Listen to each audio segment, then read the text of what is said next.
E nem peguei agora, porque na realidade o que o Senhor tinha para fazer era diferente de uma férias. Amados, eu tentei de alguma forma passar no papel tudo aquilo que Deus me fazia entender. Confesso que quando eu estava passando ali no garrancho, eu mesmo não entendia muitas coisas. Mas eu quero nesta noite passar para os irmãos um pouco daquilo que Deus me fez entender esses dias. Tenho certeza que alguns não gostarão, alguns ficarão felizes, mas é preciso que nós venhamos entender que Deus tem as suas formas de trabalhar. No Evangelho de Marcos, no capítulo de número 15, o verso 16, você não precisa nem abrir. No capítulo 16, o verso 15, o Senhor nos deu uma ordenança dizendo: ide por todo mundo, pregai o Evangelho a toda. Quem crê será? Aleluia. Agora veja bem, nós sabemos que isso foi uma ordenança de Deus, amém? Mas se eu disser para você, amados, que Deus me fez entender que não adianta pregarmos se eles não vão ouvir. Aí você pode falar: pastor, o que é isso? Então nós não vamos pregar mais? Você vai entender. Deus me fez entender nitidamente: não adianta a gente pregar. Nós, igreja desse local, a igreja remanescente, da maneira que estava, que eu acredito que Deus já mudou, não adianta pregar, porque eles não irão ouvir. Eu falei com Deus: Senhor, eu quero entender o porquê do ministério estar minguando ao invés de estar crescendo. Por que as vidas estão indo embora ao invés de estar chegando? Por que a porta de trás está maior do que a porta da frente?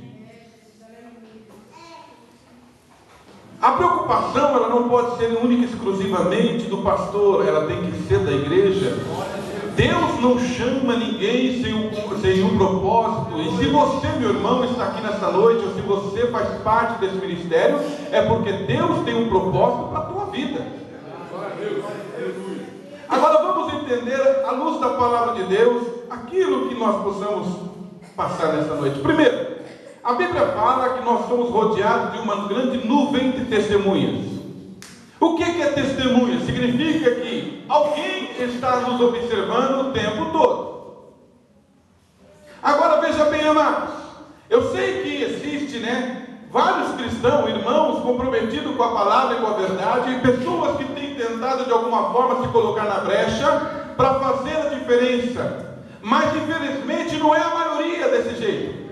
A maioria não pensa dessa maneira. A maioria já está acomodado com a situação que o mundo está vivendo. E eu vou dizer uma coisa para você: se, amado, nós como igreja, e eu não falo aqui as paredes, eu não falo o nome da igreja, eu não falo nada disso, eu estou falando nós como igreja, eu e você, igreja de Cristo. Se o mundo não vê diferença em nossa vida, não tem por que eles prestar atenção naquilo que nós estamos falando.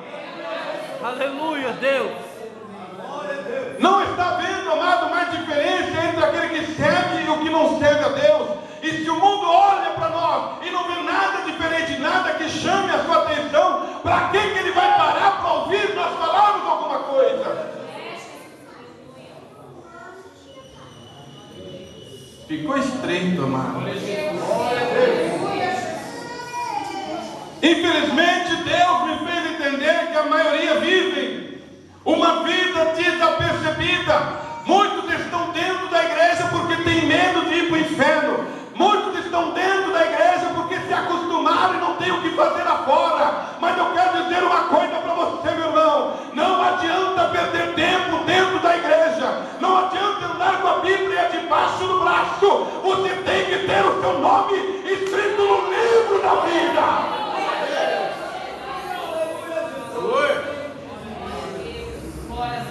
Alguém poderia dizer, pastor, nós estamos precisando de um avivamento. Eu quero dizer para você, meu irmão, eu receio que isso não adianta. Não adianta. O que Deus quer que eu e você façamos, o que o mundo espera da igreja, é que nós sejamos diferentes. E é impossível alguém ter um encontro com Jesus e continuar da mesma maneira.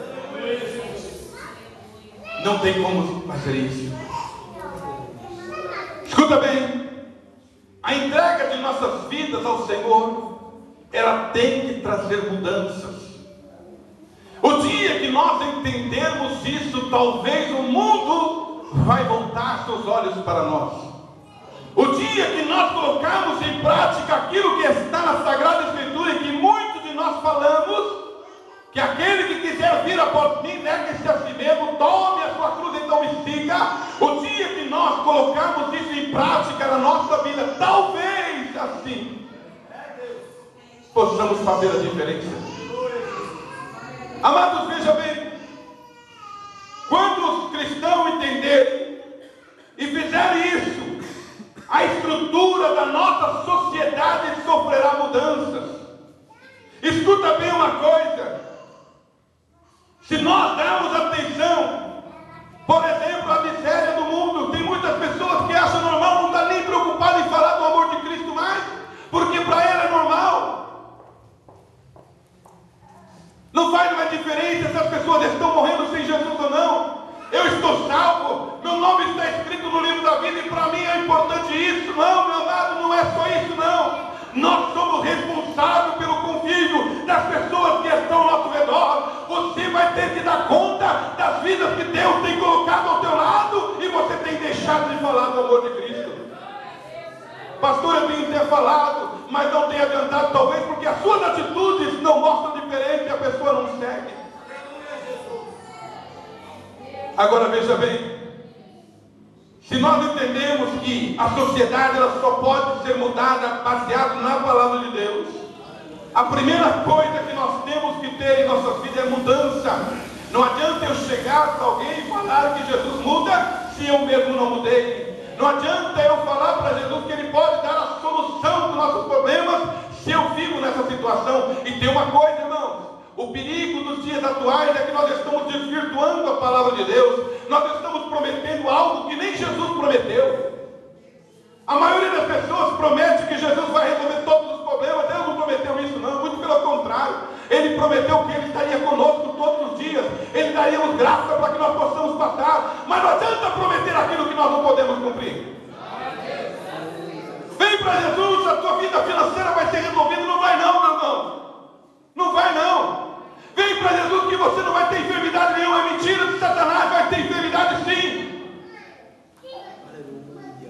Agora veja bem, quando nós praticarmos aquilo que a Bíblia recomenda, ou seja, sofrermos transformações e mudança, daremos atenção à miséria, combateremos a injustiça, cuidaremos dos doentes, suportaremos os fracos, combateremos a vida devassa e a desobediência.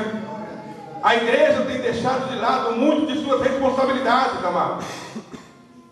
A igreja já não é mais uma guardiã dos bons costumes e também da doutrina. O evangelho dos dias atuais, amados, está difícil. Ah, pastor, o que é isso? O que nós temos que fazer então para sermos diferentes, meu amado? No teu andar você tem que ser diferente, no abrir da sua boca você tem que ser diferente, no seu vestir você tem que ser diferente. E eu não estou pregando aqui uso esse costume não, meu amado, mas tem uma coisa. Hoje em dia, meu amado, tem muitas pessoas que estão se comportando como uma pessoa ímpia do mundo. A vida devassa, Deus condena. Você não pode se vestir para chamar a atenção de ninguém, não. Você tem que se vestir para que o nome do Senhor seja glorificado. Se você usa uma roupa, meu irmão, lá fora que você não tem coragem de vir na igreja, ela não pode ser usada por você. Outra coisa, a Bíblia também nos ensina, meu irmão, que quando